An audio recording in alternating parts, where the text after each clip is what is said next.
کچھ مذہبی اسکالر ایسے ہوتے ہیں وہ زمانے سے متاثر نہیں ہوتے بلکہ زمانے کو شریعت پہ لانے کی کوشش کرتے ہیں. لیکن آج کل ایک لبرل طبقہ جناب پروفیسر غامدی صاحب جیسا, وہ طبقہ بجائے زمانے کو چینج کرنے کے اسلام کو زمانے کے حساب سے چینج کر رہا ہے.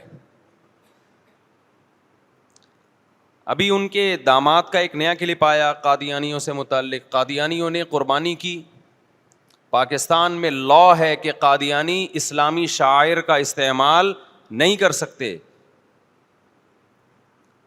کیونکہ اس سے قادیانیت اور اسلام آپس میں مکس ہو جائے گا. ایک غیر مسلم کو کیا پتہ چلے گا قادیانی کون ہے مسلم کون ہے؟ ہم نے اپنے مذہب کو بچانا ہے.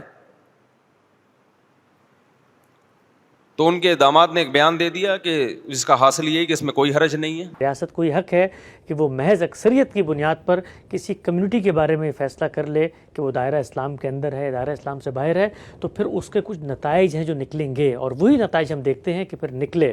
تو ہمارے ہاں جو سب سے بڑا مسئلہ ہوا, ہماری سوسائٹی نے اس چیز کو ایکسیپٹ کر لیا کہ یہ ریاست کا حق ہے. جبکہ ہم کیا کہتے ہیں؟ ہم یہ کہتے ہیں کہ ریاست دو ہی صورتوں میں لوگوں کی زندگی میں مداخلت کر سکتی ہے, یا تو کسی کی یک تلفی ہوگی یا جان مال آبرو کے خلاف زیادتی ہوگی. یہ ریاست کی جورسڈکشن ہی نہیں ہے کہ وہ آگے بڑھ کر لوگوں کے کفر و ایمان کا فیصلہ کرے. لہٰذا جو کچھ تصویر ہمیں نظر آتی ہے پاکستان میں, یہ مذہب اسلام کی تعلیمات کے بھی خلاف ہے. اسی طریقے سے خود ریاست کو وجود پذیر کرنے کے جو وجوہ اور اسباب ہوتے ہیں اس میں بھی ریاست نے اپنے حق سے تجاوز کیا. اس کا خلاصہ یہی ہے کہ کوئی حرج, سب کو خوش کرتے رہو بس بیٹھ کے, ساری دنیا خوش رہے. جب غیرت ختم ہو جاتی ہے انسان میں تو اس کے بعض دفعہ اخلاق بہت اچھے ہو جاتے ہیں. اخلاق بعض دفعہ اچھے ہوتے ہیں اخلاق کے اچھے ہونے کی وجہ سے. بعض دفعہ غیرت ختم ہونے سے بھی انسان بہت اچھے اخلاق والا ہو جاتا ہے, سب کو خوش رکھتا ہے. لوگ کہتے ہیں ان کے اخلاق اتنے اچھے ہیں, وہ ہر ایک کو جوڑتے ہیں. وہ قادیانیوں کو بھی گلے لگاتے ہیں. وہ کہتے ہیں قادیانی اگر اذان دے دیں تو کیا جا رہا ہے, قادیانی اگر قربانی کر رہے ہیں تو کیا جا رہا ہے, قادیانی اگر اپنے عبادت گاہ کو مسجد کہہ دیں تو کیا جا رہا ہے. براڈ مائنڈڈ بنو. اور مولانا لوگ کیا کہہ رہے ہوتے ہیں؟ نہیں بھائی, ہم قادیانیوں کو اپنی عبادت گاہ کو مسجد نہیں کہنے دیں گے, مسجد اسلام میں ہوتی ہے. قادیانی اپنے نام کے ساتھ اسلام کا لیبل ہٹا دیں, پھر جو مرضی کریں, ہمیں اشکال نہیں ہے. مسلم نہ کہیں اپنے آپ کو. کنفیوژن کیوں پیدا کر رہے ہو بھائی؟ ایک جھوٹے نبی کو تم نے ہمارے پیغمبر کے کھاتے میں ڈال دیا. ایک جھوٹے نبی کو جس کی کتابوں سے ثابت ہوتا ہے کہ نبی ہونا تو دور کی بات, وہ ایک شریف انسان نہیں تھا. اس کی نسبت کر دی محمد صلی اللہ علیہ وسلم کی طرف کہ اس کے ذلی نبی ہیں, معاذ اللہ, نبی کے نائب نبی ہیں. اتنا بڑا جرم کر دیا تو ہم آپ کو جینے کا حق بھی دیتے ہیں, رہنے کا حق بھی دیتے ہیں, لیکن ہم کہتے ہیں کہ آپ نے کوئی ایسا کام نہیں کرنا کہ آپ میں اور اسلام میں فرق ختم ہو جائے. دیکھو عیسائی بھی رہتے ہیں کہ نہیں رہتے, ہم ان کو گلے لگاتے ہیں. میں جب جاتا ہوں سفر پہ عیسائی لوگ بھی ملتے ہیں, عیسائیوں کے پادری بھی ملتے ہیں. ابھی میرا مسقط کا سفر تھا, ایئرپورٹ پہ ایک عیسائی پادری ملے, بڑے اچھے طریقے سے ملے. انہوں نے کہا میں آپ کے بیان سنتا ہوں اور ہماری ایک برادری, بہت بڑی برادری آپ کے بیان سنتی ہے. انہوں نے کہا جو حضرت عیسیٰ علیہ السلام کی تعریفوں پر آپ نے بیان کیا وہ میں نے شیئر کیا ہے. کیوں ملتے ہیں بھائی ہم ہندو سے بھی اور عیسائی سے بھی؟ اس لیے کہ ہمارے ان سے محبت کا اظہار کرنے سے اسلام اور عیسائیت میں جو ایک واضح فرق ہے وہ فرق ختم نہیں ہوتا. سب کو پتہ ہے اسلام یہ ہے, عیسائیت یہ ہے. قادیانیوں نے نیا مذہب ایجاد کیا اور اتنا بڑا بہتان محمد صلی اللہ علیہ وسلم پہ لگایا کہ مرزا غلام احمد قادیانی ہندوستان میں پیدا ہونے والا, وہ محمد صلی اللہ علیہ وسلم کا جانشین ہے نبوت میں.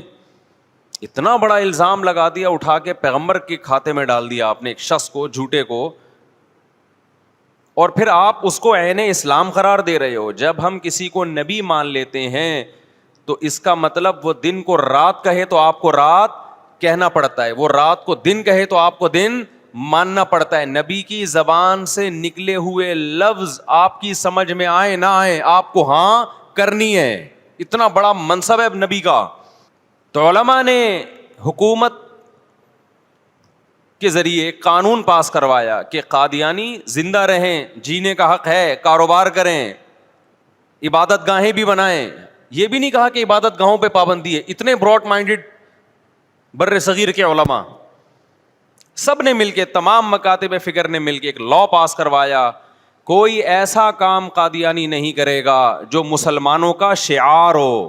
ہر قوم کا اپنا ایک خاص شعار ہوا کرتا ہے, ایسا کام کرنے کی اجازت نہیں ہے. تو قربانی بھی انہی شعار میں سے ہے. آپ نے قادیانیوں کے حق میں بھی ایک بیان دے دیا, جی ان کو بھی ایکچولی اجازت ہے, وہ بھی انسان ہے. اس طرح کے اسکالرز آ رہے ہیں مارکیٹ میں. لوگ کہتے ہیں یہ ہیں جوڑ پیدا کرنے والے, یہ ہیں محبتوں والے, یہ وہ اخلاق ہیں جو غیرت ختم ہونے کی بنا پہ پیدا ہوتے ہیں. سمجھ میں آ رہی ہے بات؟ اخلاق کا بھی ایک دائرہ کار ہے شریعت میں. آپ اپنی ذات کے لیے جتنے اخلاق برداشت کر سکتے ہیں نا, اتنے ہی اسلام کے لیے بھی کریں. کچھ اخلاق ایسے ہیں کہ آپ جب آپ کی ذات پہ بات آئے گی آپ کبھی برداشت نہیں کریں گے.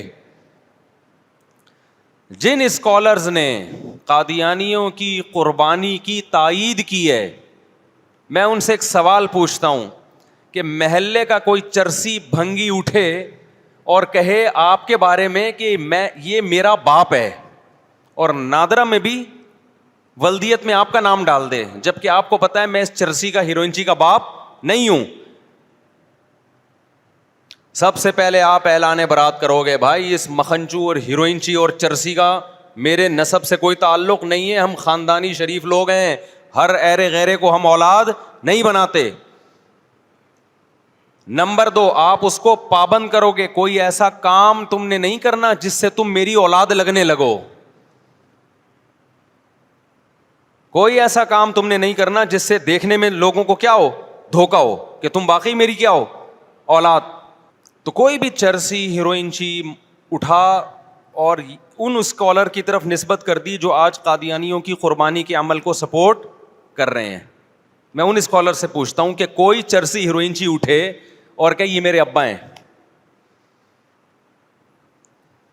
آپ کہو گے بھائی نہ آپ کو یہ دعویٰ کرنے کی اجازت اور نہ آپ کو دیکھنے میں ایسا لگنے کی اجازت کہ آپ دیکھنے والوں کی نظر میں میرے بیٹے لگیں, اس پہ بھی آپ پہ پابندی ہے. نہیں کیا میں محلے کے بدماشوں سے پٹواؤں گا تمہیں.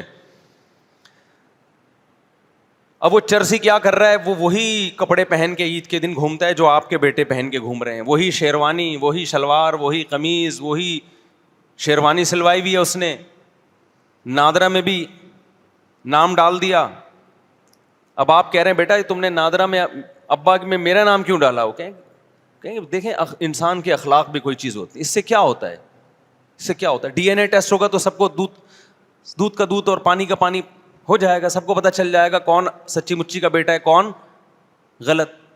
اسلام اپنی رائے تھوپنے کی اجازت بالکل بھی نہیں دیتا کہ کسی کو کافر کہو کسی کو مسلمان کہو, ڈی این اے سے پتہ چل جائے گا. آپ کہو گے بھائی ڈی این اے تیرا باپ کروائے گا جا کے, کیا کون کرواتا ہے ڈی این اے؟ دیکھنے میں تو ساری دنیا یہی سمجھے گی کہ بھائی تو کیا ہے, میری اولاد ہے, کل تو وراثت کے لیے بھی کھڑا ہو جائے گا. اور چلو کوئی شریف انسان کوئی سچا ہوتا نا تو آدمی کہتا ہے چلو میرا والا لگ رہا ہے, یہ لگ رہا ہے, چلو ایک بچہ تو ایسا ہوا جو دیکھنے میں اچھا لگ رہا ہے, ایک تو ایسا ہوا نا, چلو میرا نہیں ہے لیکن اس کو اپنے, کیونکہ اپنے والے اس کام کے نہیں, اس قابل نہیں ہے کہ وہ ان کی اپنی طرف نسبت کروں. ہم قادیانیوں سے کہتے ہیں کہ محمد صلی اللہ علیہ وسلم کی طرف تم نے ایک جھوٹے آدمی کی نسبت کر دی, اب تمہاری مسجد کا نام بھی مسجد ہو, تم بقرعید کی طرح قربانی بھی ہماری طرح کرو, حج بھی ہماری طرح کرو, تو سچے اور جھوٹے میں فرق غیر مسلم کے لیے ختم ہو جائے گا. غیر مسلم یہی سمجھے گا یہ بھی مسلم ہے, اس کی ہم قادیانیوں کو کسی قیمت پہ اجازت نہیں دیں گے, کچھ بھی ناممکن ہے یہ. تو ہم قادیانیوں کے قائل ہیں کہ بھائی ان کو بھی جینے کا حق ہے, رہنے دو, لیکن وہ اپنے عبادت گاہ کو مسجد کہنا شروع کر دیں, وہ بقرعید میں ہماری طرح قربانیاں کرنا شروع کر دیں, ان کو حج عمرے کے ویزے ملنا شروع ہو جائیں, اس کی ہم قطعاً اجازت نہیں دیں گے, کیونکہ اس سے دیکھنے میں وہ محمد صلی اللہ علیہ وسلم کے امتی لگتے ہیں. ہم کہتے ہیں ایسا کوئی کام آپ نے نہیں کرنا جس سے دیکھنے میں آپ نبی صلی اللہ علیہ وسلم کے امتی لگیں. جیسے ہم غیر شخص کو اپنی طرف نسبت نہیں کر سکتے, اولاد کی باپ نہیں کہہ سکتا میں, تو پیغمبر کی طرف بھی غیر امتی کی ہم نسبت امت والی نہیں کر سکتے.